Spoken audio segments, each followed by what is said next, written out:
Well, he says, I've heard that you object to having colored troops in Alaska, and we have attempted to avoid sending them. However, we have been forced to use two colored regiments, and it seems unwise for diplomatic reasons to use them both in Canada, since the Canadians also prefer whites. And the two regiments he's talking about are in the 93rd and 97th. Welcome to the East Anchorage Book Club podcast. I'm your host, Andrew Gray.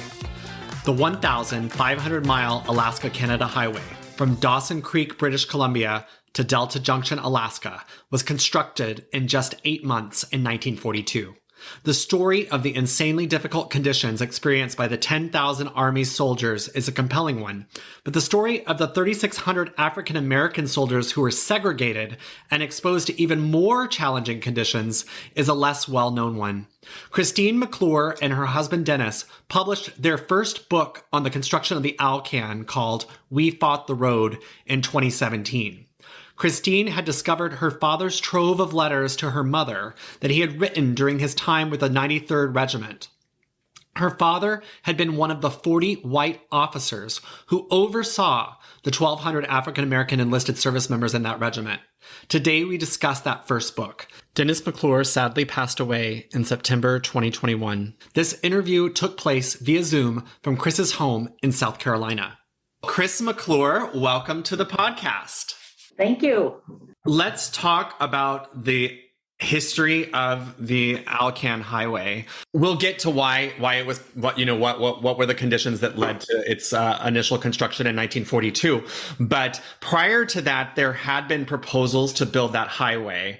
I think the earliest would have been Donald McDonald, the Fairbanks engineer in 1928, who proposed the idea of a highway between the lower 48 and Alaska. And then Slim Williams mushing from Fairbanks to Seattle in 1933. What was interesting is that Donald McDonald and Slim Williams used basically the route that they thought they were going to build on, which was more of a coastal route. Where the highway exists today is not where the research said the highway should be. And Slim Williams even did it again on motorcycle. Yeah. Which again, for people who are listening, he did it on motorcycle with his friend. There was no trail there.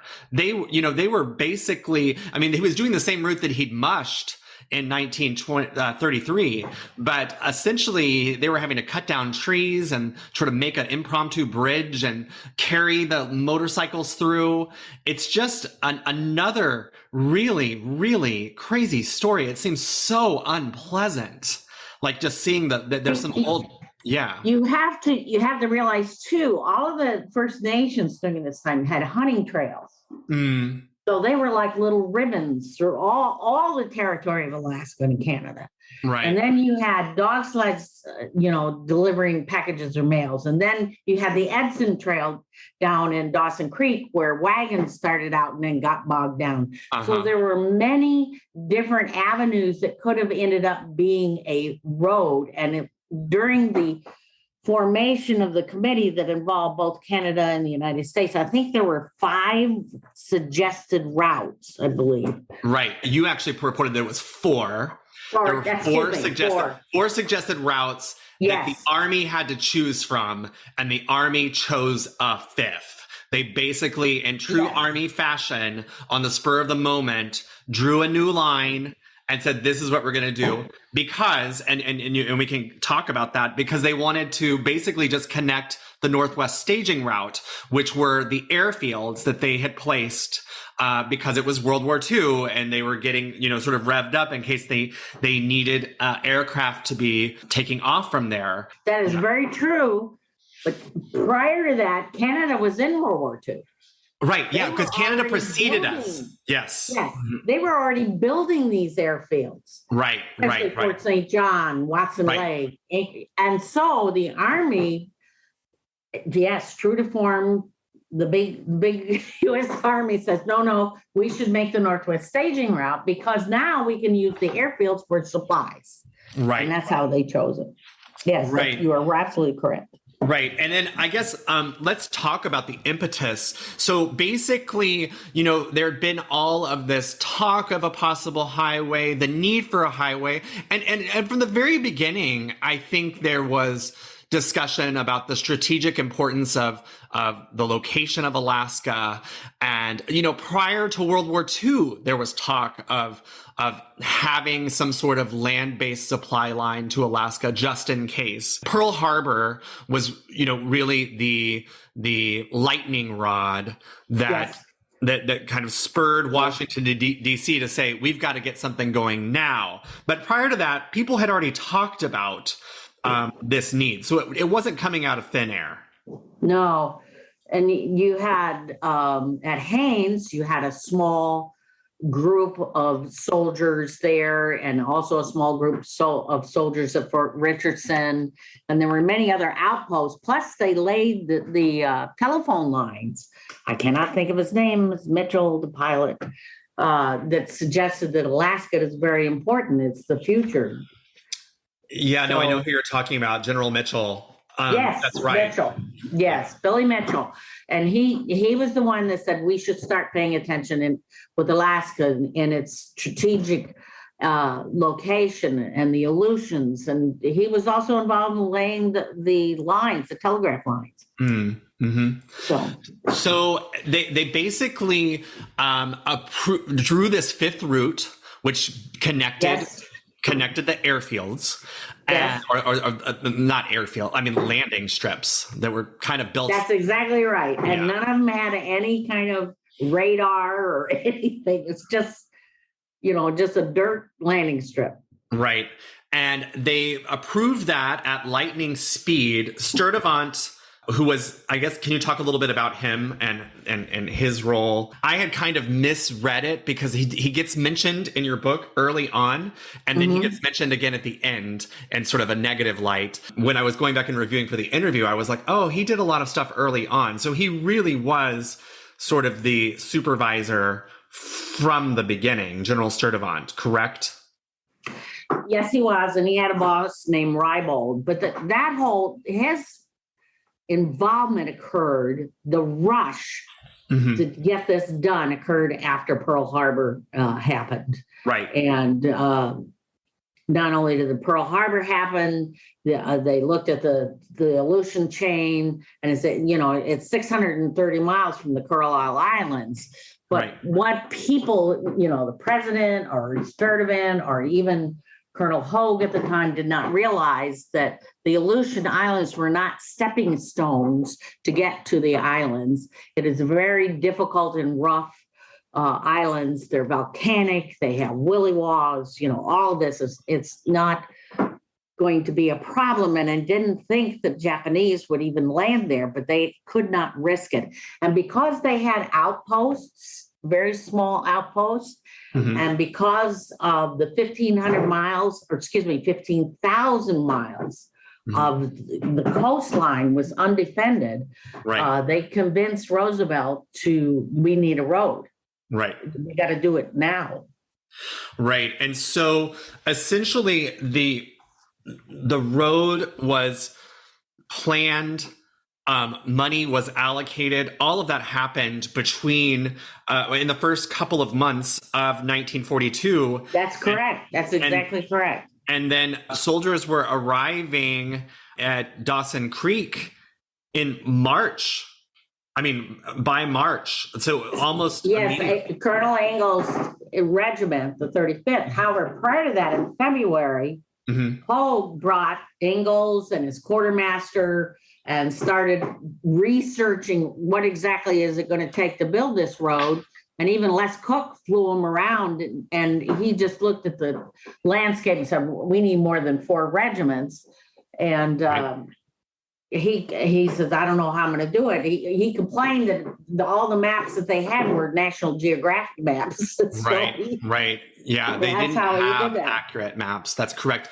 And use also, I mean, I guess really quick, can you just explain that the plan was to have troops arrive at 3 separate staging grounds and Yes. then move, and then they would work in different directions and then meet up. So if you could just give us an outline of what the plan was.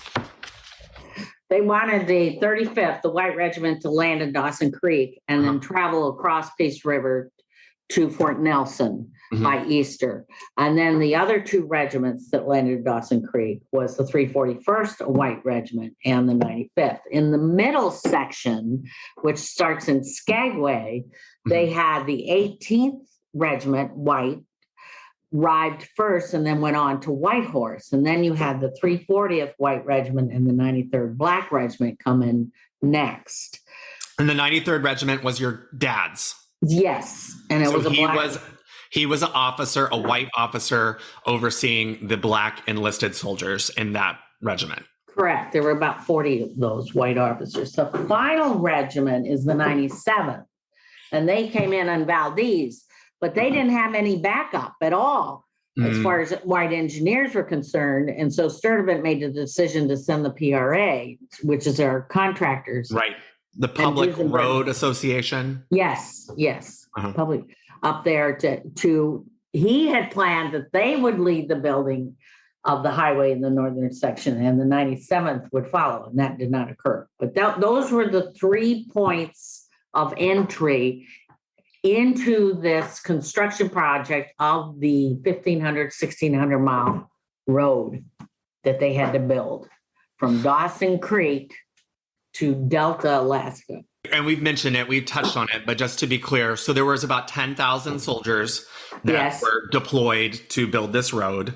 And roughly a third of them were African American.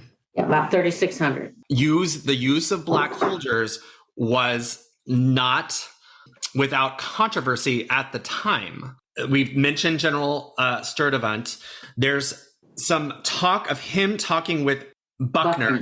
General Buckner, and I actually have the letters. Well, I would love to have you read that letter that is from General Sturtevant to General Buckner, because General Buckner and people who live in Alaska, particularly those associated with the military like myself, we know that the gymnasium at Fort Richardson today is named after General Buckner. So, I mean, his name is very well known here. Of Sturtevant's letter to Buck. Yeah, dear Buck.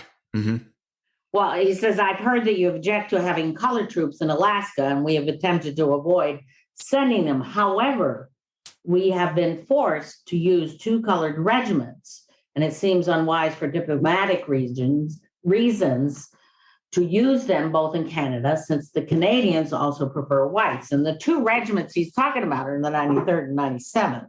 Right. So he hopes that Buck will not protest. Right, because he needs them. It's super. I mean, we're in the middle of a war. Yes. So then Buckner replied, Dear Sturdy, I appreciate your consideration of my views concerning Negro troops in Alaska. So the thing he was concerned about is the very high wages offered to unskilled labor here would attract large number of Negroes there, cause them to remain, settle after the war. And the natural result, and this is appalling, what he... Yes, and I'll be clear, you're about to quote him verbatim. Yes, that they would interbreed with the Indians and Eskimos and produce an astonishingly objectionable race of mongrels. That is amazing. I didn't know this specifically about General Buckner. I knew that he had been responsible for evacuating Native Alaskans from islands in the Aleutian chain, from taking them away from their ancestral homes, moving the children to the boarding schools, because he really, had a vision for an all-white Alaska, and he worked. Yes, but he did that after the Japanese landed at Attu and Kiska, which gave him, I guess, in a way, the impetus that this was okay, that we justification. Need to do this. Yes, the justification. Yes. But he was there in 1940. He was the one that started Fort Richardson. He was head of the Alaska Defense Command. Speaking of using of African Americans in the construction, I want to bounce back a little bit to what their conditions were like in the Army in general. Can you talk a little bit about the status of Black soldiers in the military in America at the start of World War II? At the start of World War II, when the draft went into formation and everybody went there, the draft boards did not want the African Americans there. And even though some of the Blacks passed Air Corps tests, things like that, they put them elsewhere. They put them in quartermaster, they put them in stevedores, things like that. But they did not want the Blacks. And the whole point that the military, and it was even before the war, in 1925, a memo came out, and it's not in the book, and I'm paraphrasing. They call them lazy, shiftless, not able to handle heavy equipment, things like that. So the perception of Black soldiers, even after World War I, and all the medals that the Harlem Hellfighters or Black soldiers in World War I received, they did not have what was a true appreciation of their knowledge. So now the 3 Black regiments, let's get very specific here. Right. They had to separate these Black regiments from the white officers. So now, normally you would separate the enlisted from the white officers. Now you've got it separate. You had separate eating areas, separate latrines, things like that. And the only Black officer for any of these regiments was the chaplain. And he was not allowed to billet or bivouac with the white officers, and he had to use the Black enlisted latrines and eat with the enlisted. Well, that was against protocol for the whites. The other thing they did when building the highway is the Blacks were used as orderlies for all officers, not just the high-ranking officers.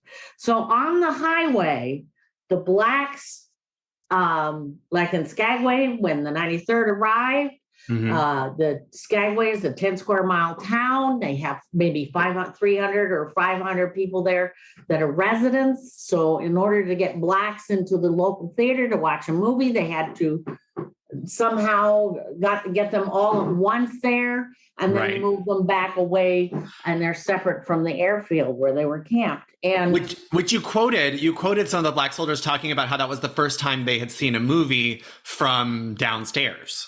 Yes, they were all usually had the balcony, and Jim Crow was alive and well in the military. Right. Well, since you mentioned the orderlies, I think that's a really important thing because, as I understand it from your book, the white officers with these Black regiments employed an orderly, but the officers in the white regiments did not have orderlies. So this was really a racial thing happening. Absolutely. My father, he was a shavetail, second lieutenant. He had an orderly. Right. Well, the orderly, on page 59, so I guess that'll page 64 in your edition, you have Captain Boyd remembering his orderly. So I think if you read a little bit about his duties and what he did for him, actually, just if you read that whole, those couple of paragraphs of Captain Boyd describing his orderly, I think people will get an idea of just what the orderly was expected to do.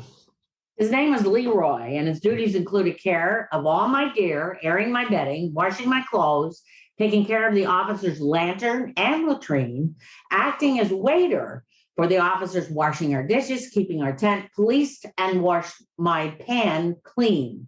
His duties also included keeping the fire going, keeping a 5-gallon can of water warm on the stove, scraping mud off my boots, and anything else that needed doing. Each officer was allowed a footlocker.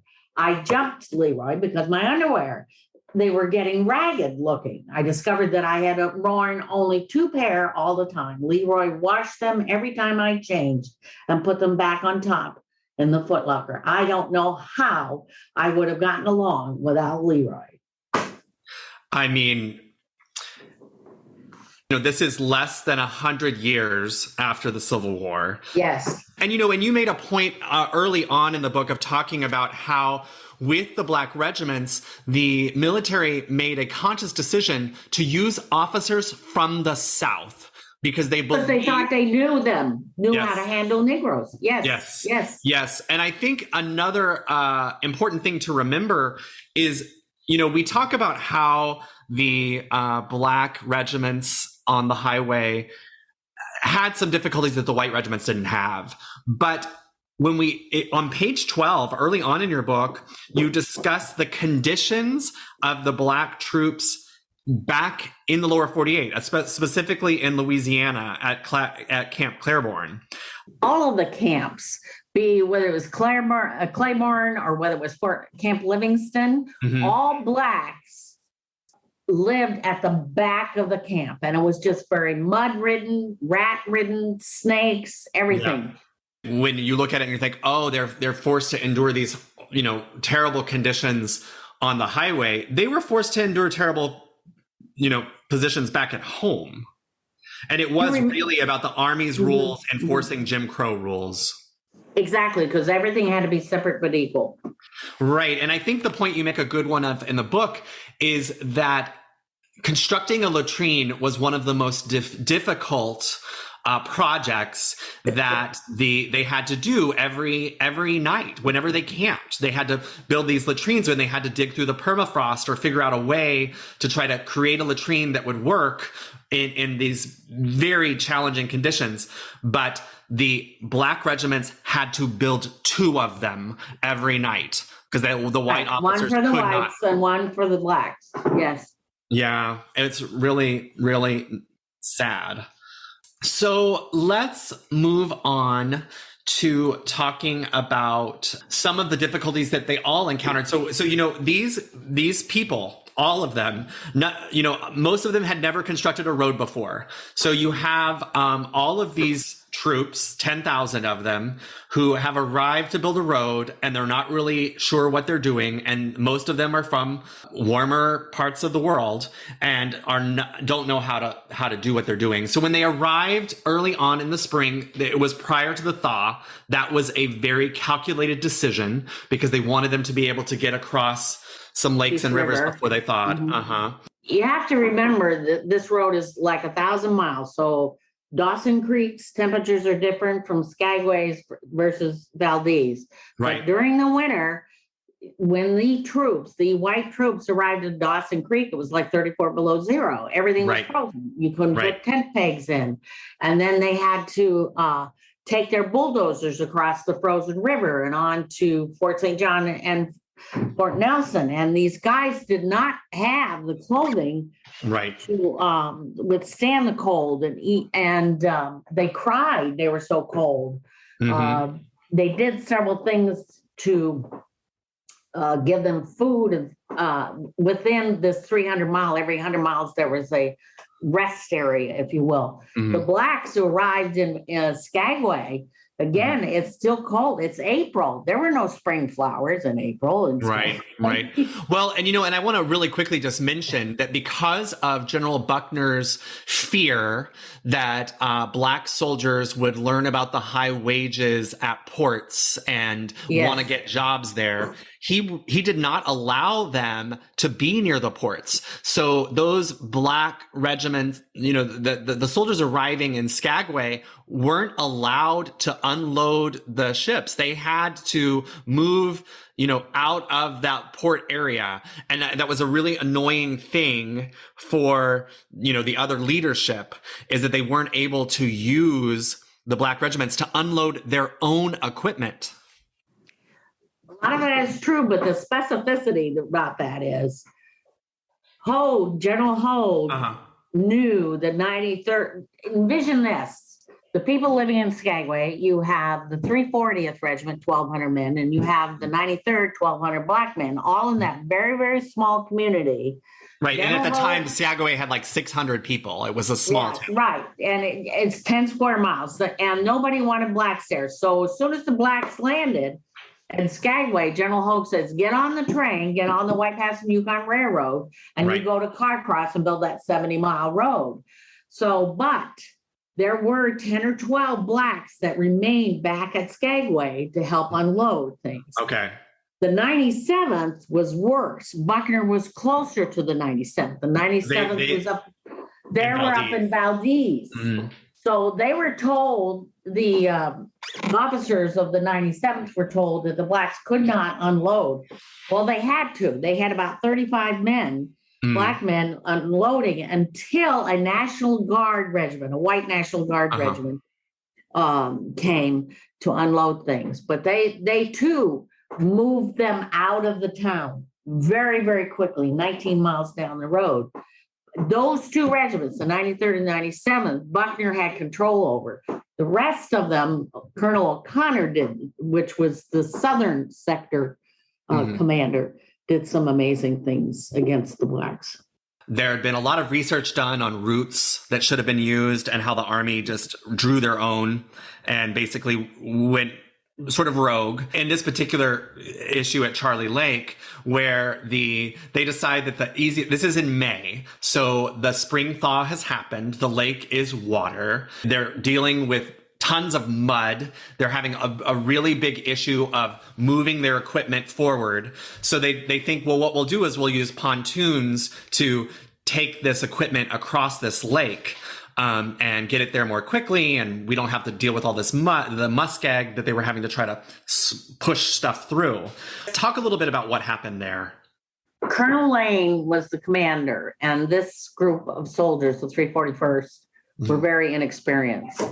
So the most detailed point of this story came from a soldier named Corporal Robert Woldridge, who was with the 341st. And most of the men on this pontoon were from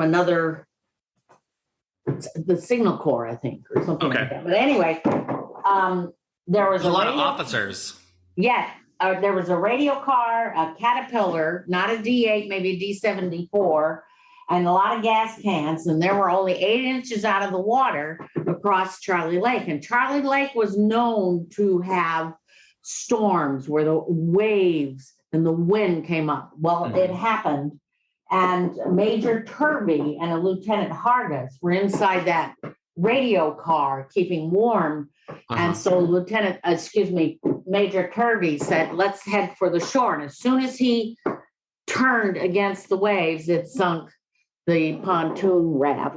And the pontoon raft or boats are made out of boats lashed together, and they had outboard motors motoring them across. Right. So everybody landed in the water. Gus Hayden, who was a trapper on the other side, saw heads bobbing, and he rescued 5 of them. But the water was very, very cold, and the bottom water was frozen. All the water in Alaska and Canada are frozen on the bottom, and it took them a long time to find many of the dead. And they used dynamite, they used diving and anything to bring the dead up. 12 died. But what was sad about that is the wife wrote a letter saying the baby boy that they had died, choked and died. Yeah, and she wanted to come home for the funeral. And Colonel Lane had to tell her, well, your husband drowned. So. Yeah, it's really sad. And then you go on to talk about how it was just breathtaking incompetence is what you used, because if they had talked to locals in the area, they could have told them about a route around the lake. Yes. Where, it was dry. They wouldn't have had to deal with the mud, and that there was a pretty well-used path that the locals used to get around that lake. Speaking of mail, it's kind of shocking when you're reading the book to realize, your dad was writing all of these letters to your mom, and those letters he was getting letters back from your mom. He was sending letters out. In some parts he says that he got like 10 letters at once. So there was definitely delays. And it wasn't, an everyday thing, but there was mail happening until the Japanese occupied Attu and Kirska. Yeah. Until the Japanese occupied. And they bombed Dutch Harbor. That was the real. Yeah. And they bombed Dutch Harbor. Which by the way, How much did you know about World War II and Japan's actions on American soil when you started? My husband has a master's degree from Cornell in history. So he So knew this. he knew, but when we're writing together and I want to tell the story of the soldiers rather, from the bottom up, Mhm. I am a retired family nurse practitioner. I had no history at all. Wow. And so I had books upon books upon books of trying to get the logistics of certain things, who was in charge, why did this happen? Did a lot of research on newspapers, talk, about topography and temperature, just the whole 9 yards to understand Midway and what happened there and the importance of why the Japanese came to the Aleutians and bombing Dutch Harbor. So, right. And I'll just say, I did not realize that the Japanese occupied those islands for over a year. yes. I don't think I'm the only one. I think there's other people living in Alaska who do not know that the Japanese occupied 2 islands in the Aleutian chain for over a year.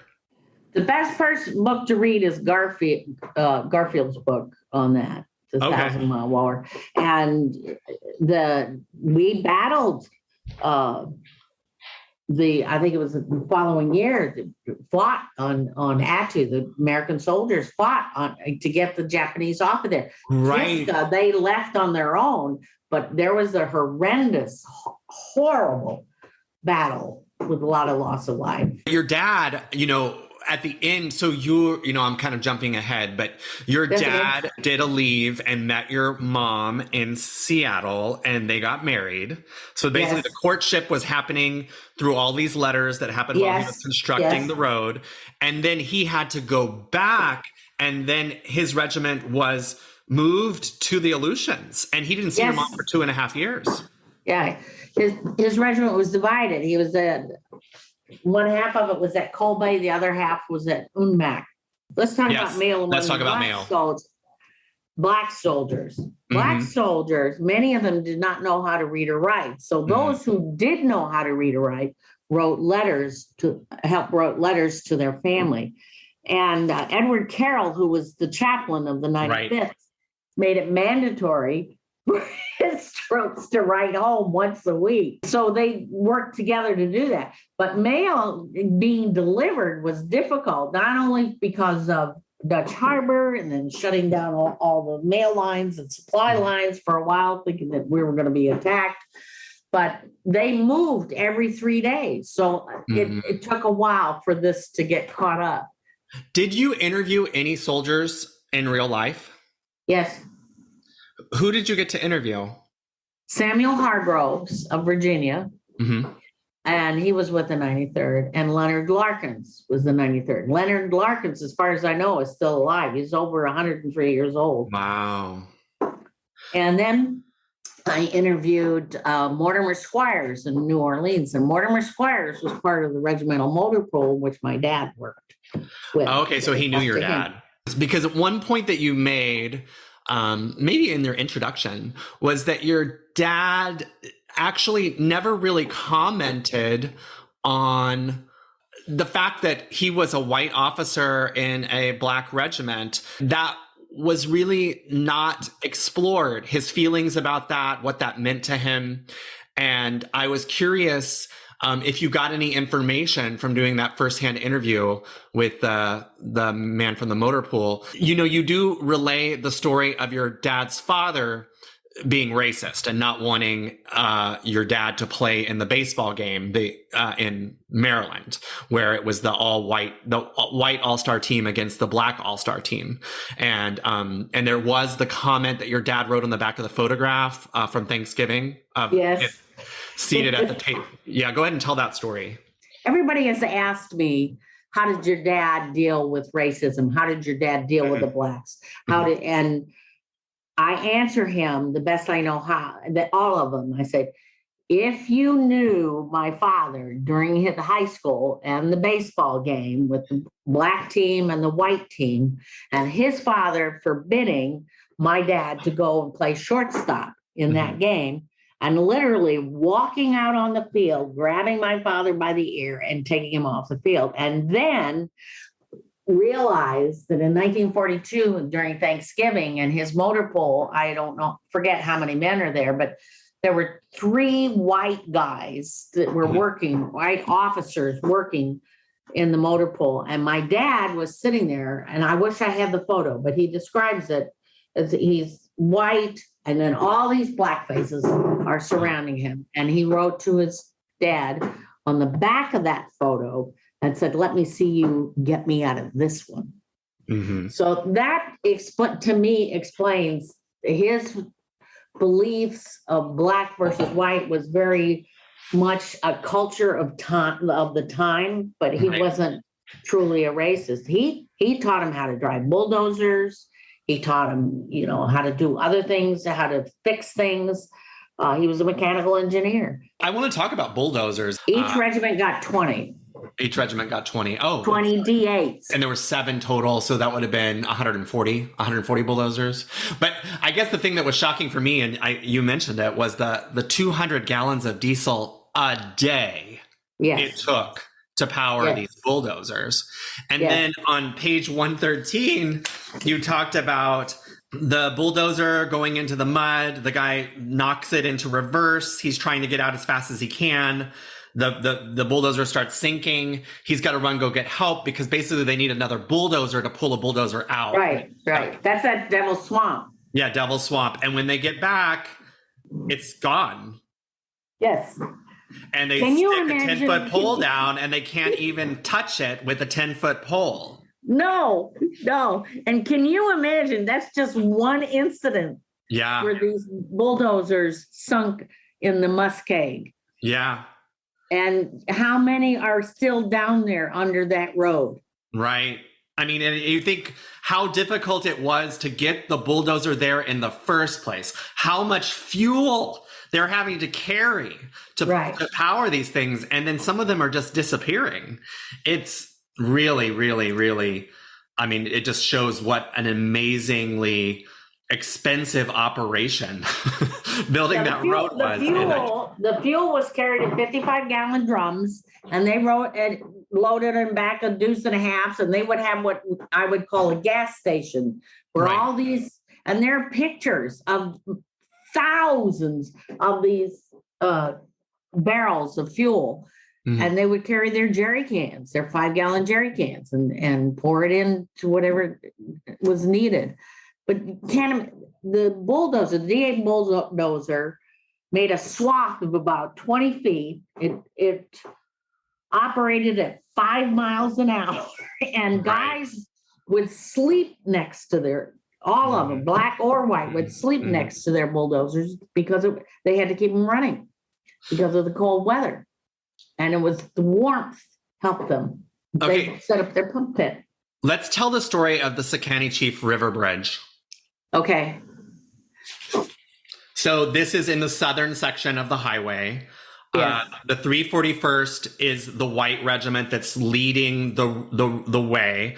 The black regiment is immediately behind them. But I guess just explain. There's one thing that occurred before this. Okay. The black regiment's commander, Newman, was fired. Okay. And Colonel Heath Twetchell was hired. So he had to build the morale. So he did several things. But we'll talk about Secretary Chief Rivers. So he argued with Colonel O'Connor and said, look, my guys can build this. And everybody said, no, they can't build this. It's going to be a 3-week operation. So what the 95th Regiment, and it wasn't the whole regiment that built this bridge, it was Company A. So you're talking about 220 black men. Right. Going to build a bridge over a 300-foot wide river with 10-mile-an-hour currents back then. Right. So they bet their month's pay that they could do it in 5 days. Yes. Well, they bet they could do it in 5, and then they said, well, no, we can do it in 4. But then, like you just said, they actually did it in 3.5. Right. And the rumor mill across the highway was alive and well. And everybody was talking about this bet. They bet their pay to do this. But can you imagine, since Colonel O'Connor already took away the 95th heavy equipment and gave it to the 341st? Right, that's right. Because you talk about that. So they were having to come up behind the 341st and clean up the mess, and they only had hand tools. Like all of their major equipment was taken away. They had a couple bulldozers, maybe a grader, but they had to use band saws. They had to hand hew the lumber to build that bridge. Men would get into the water to build the rock cribs to hold the posts and the planks. And then the demolition experts on the other side of the river had to make a landing for that as well. Trucks turned on their lights. Cooks were making coffee and sandwiches. They worked 24/7 to get that done. Right. So they did the 3.5 days. They built this incredible bridge across this incredible river. The rumor mill is wild. Everybody knows about it. You know, they're kind of heroes. But then the 341st writes their official history of building the highway, the long trail. And and they completely not even mention this. Yeah, they didn't mention that. They didn't mention that. They didn't mention the Black Regiment at all. Like they whitewashed them completely from the history. Yes. But they did mention they built the pontoon bridge before the 95th built the trestle bridge. Wow. Interesting. And you and I talked about this leading up to this interview, that there was the official Army documentary, which you can watch on YouTube. And they barely in passing. So this was made just a few years after the completion of the road. And they mentioned that there were, they used the term colored regiments also helped. They said they worked right alongside, but, so it's not that the Army completely whitewashed it the way the 341st did in their official history, but it was very, very tangentially mentioned. So I think that just really lends, the importance of your book, which really focuses on the Black regiments, is such an important addition to our history of the construction of the Alcan Highway, which officially was considered finished on November 20th, 1942. But I guess let's talk about that was not a usable road in 1940. No, the northern part not. And Hogue was fired. Which was an interesting issue. I'll just say, Hogue, in terms of his racial relations, definitely left a lot to be desired. You talked about how even after things like the Sakani Chief Bridge and all the work that the other regiments had done, his opinion about Black soldiers didn't really improve. He was really locked into some very racist beliefs. He called them useless. Yeah. In his interview. Yeah. Which is really disappointing, because on the other hand, Hogue really masterminded the construction of some of the most difficult parts of the highway, and also was planning on sending the troops home for the winter. He was not planning on keeping them in the Yukon, in the inner parts of Alaska during what proved to be one of the coldest winters on record. But as you said, he was fired, and it was decided that they would stay for the winter. Yeah, Talk a little bit about that. Somerville was involved with that. Mm-hmm. And then Colonel O'Connor became the project commander. Mm-hmm. So yes, all of them stayed. Right. And it was incredibly cold, really, really cold. Even more so up in the 97th in the Tanana Valley. Mm-hmm. It was very, very cold. Like minus 70. Yes. Like record cold. Right. And many of them had to stay in tents, or they had to build their own huts for the winter. And we'll talk about that in another interview for our second book. Yeah, so that's right. So I want to talk about that. So I asked you in one of the emails, did you know there was going to be, when you were writing this first book, I assume you hadn't written a book before. you could have no idea that you had a second book. How did you decide that you were going to take out the court martial section and make it its own book, or did you decide at the time, or how did you know you were going to do a second book? It was my husband. He was fascinated about the route. It was a very tough route. It was building the toe cutoff. Mm-hmm. But the real thing was the 10 men that were court-martialed for mutiny because they wouldn't obey an officer. And that alone was the main impetus in doing the book and researching where these guys came from. So right. That was the decision. It deserves its own book. And I will just tease our listeners, are going to do the interview about a different race, your second book. And we will release that one on November 20th, which will be the 80th anniversary of the opening of the Pioneer Trail. So I want to talk a little bit about the initial road that was built by the Army in 1942, as I just said, was largely unusable because it basically cleared the path, but it was not, it was very rudimentary. And more so usable in the middle of winter when it was frozen solid. Frozen, yes. Yeah, but not in the summer. And actually, I guess we haven't mentioned it, but there, we mentioned the PRA, the Public Roads Association, or the people, the civilians, but there were 6,000 civilian contractors working on the road. And they actually completed the road the following year in 43.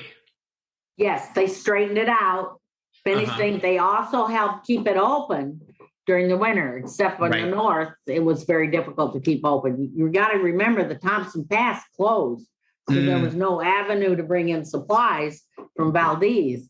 Right. So, well, for those of us in Alaska, we know that Thompson Pass gets, the most amount of snow anywhere in Alaska.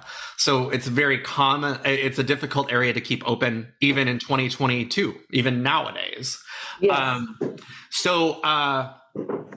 I think something that one of the obstacles to building this road in the first place was Canada, and Canada's fear that they were going to be responsible for maintaining the vast distance of this road. Is that correct? Well, it did happen because in 1947, the United States gave it back to Canada, the Canadian portion of the road. I'll tell you a story that is so true. When we were up there in 2017, in the last 100 miles before we got to Delta, I call the Rumba Ripple. I've never seen a road that during this time that we drove our truck camper, you'd go up and down and up and down and undulate right and left because of the permafrost. And they were always constructing on the road. And so we were stopped waiting for their construction equipment to get out of the way. And I sat and I talked to this female bulldozer operator. And I asked her, I said, how long have you guys been working on this road? And you know what her answer was? What? Oh, since 1942. Right. Well, I drove the part of the Alcan for the first time in 1998. And I'll just say that I was gripping my steering wheel so tightly. I was so afraid that my windshield was going to break because of all the rocks flying in the air. And it is, I haven't driven it recently, but I would say in 1998, it was still there was parts that were really scary. The road was so rough, and many of the people that were driving, many civilians, many women meeting their husbands. This is after the war. It was so rough. One of the ladies put a bucket on the outside of her car with warm water and soap, and she put her baby's diapers in there, and that's how they got clean, because it would bounce on the road. It was funny. It's bad. And even today, when we were up there in 2013 and 2017, it was very rough. Speaking of construction of the road, can we go to page 147, which I think will be page 163 for you? Yeah. This is just talking about the number of people who died constructing the road. Yes. Yeah, if we could read those few paragraphs starting with given the working conditions, the food, the standard of personal care. Okay. Given the working conditions, the food and the standard of personal care and the sanitation, it should come to no surprise that injury and illness remained a problem in the field. Soldiers exchanged